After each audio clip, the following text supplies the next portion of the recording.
როგორც წესი, პოლიტიკური პარტიების აქტიურობა არჩევნების პერიოდში უფრო თვალშისაცემია ხოლმე. არადა მოსახლეობის დაკვეთაა პოლიტიკურმა სუბიექტებმა მუშაობა აქტიურ რეჟიმში, შემდეგაც გაანაგრძონდა შეწყდეს ის აგრესიული დამოკიდებულება, რომელიც ორ გამარჯვებულ ძალას შორის არსებობს.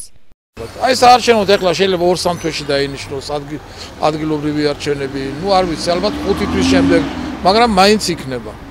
Აი მე უცბად გააქტიურდებიან, მობრძანდით, აი ამას ვაკეთებ. არა, ეს უნდა მიდიოდეს ყოველდღიური მუშაობა. სანამ არჩევნები ჩატარდებოდა, მანამდე მრავალი პარტია იყო, ეხლა აღარ არის. ჩხუბობენ მაშინაც და ეხლაც და საჩხუბები, აბა პოლიტიკური პარტიები ჩხუბები.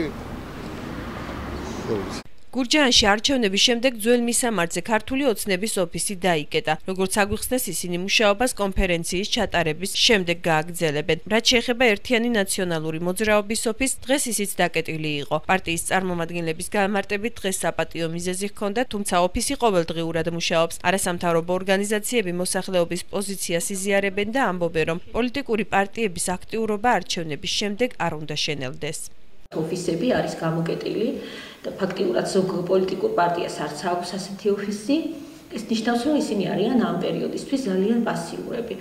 თუმცა ვიმედოვნებთ, რომ აგერ ხედავთ რა პროცესები მიდის პოლიტიკურ პარტიაში, ზოგი პოლიტიკური პარტია რებრენდინგს აცხადებს, გვესმის ასევე, რომ შიდა ორგანიზაციული საქმიანობებით არიან დაკავებული და დარწმუნებული ვარ, რომ საარჩევნო წელია 2013 და საარჩევნო წელია 2014 წელი.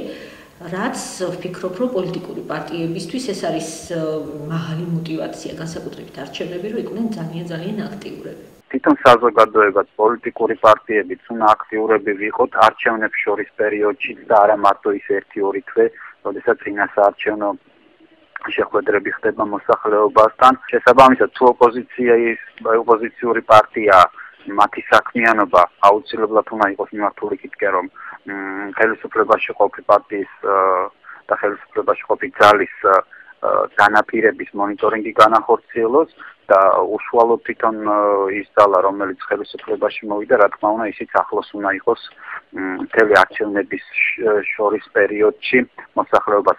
საგულისხმოა, რომ კიდევ უფრო პასიურები არიან ის პარტიები, ვინც 2012 წლის საპარლამენტო არჩევნებზე ბარიერი ვერ გადალახა.